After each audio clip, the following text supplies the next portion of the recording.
ഇത് ഈ ഒരു ബാപ്റ്റിസം സെറ്റാണ് ഞാൻ എൻ്റെ ജീവിതത്തിൽ ആദ്യമായിട്ട് ചെയ്യണ ഒരു സെറ്റ്.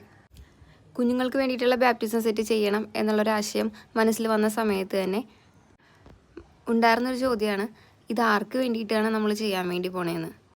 ഒന്നുമില്ലെങ്കിൽ നമ്മളുടെയോ പരിചയത്തിലെയോ ആരെങ്ങളുടെയും കുഞ്ഞിൻ്റെ മാമോദിസ വേണം, അല്ലെങ്കിൽ നമ്മൾ ഏതെങ്കിലും ഒരു കുഞ്ഞിനെ തലതൊടണം. ഈ രണ്ടവസരങ്ങളും എനിക്ക് ആ സമയത്ത് ഉണ്ടായിരുന്നില്ല. അങ്ങനെ ഇരിക്കുമ്പോഴാണ് എൻ്റെ കൂട്ടുകാരിക്ക് ഒരു കുഞ്ഞുണ്ടാവുന്നതും അവളോട് ഞാൻ ചോദിക്കുന്നതും കുഞ്ഞിൻ്റെ മാമോദിസ സെറ്റ് ഞാൻ ചെയ്തു തരട്ടെ എന്ന്. അവൾക്ക് കൂടുതലൊന്നും ആലോചിക്കേണ്ടതായിട്ട് വന്നില്ല. അവൾ എന്നോട് പറഞ്ഞു, നിനക്ക് ഇഷ്ടമുള്ള പോലെ നീ ചെയ്തോന്ന്.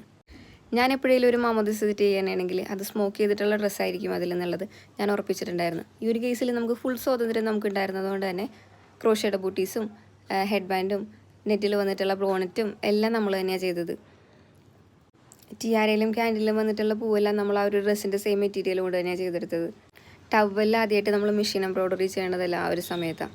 അതിനുശേഷം നമുക്ക് ഒരുപാട് സെറ്റ് ചെയ്യാനുള്ള ഭാഗ്യം ഉണ്ടായെങ്കിലും ഈ ഒരു സെറ്റ് എനിക്ക് എന്നും പ്രിയപ്പെട്ടതാണ്.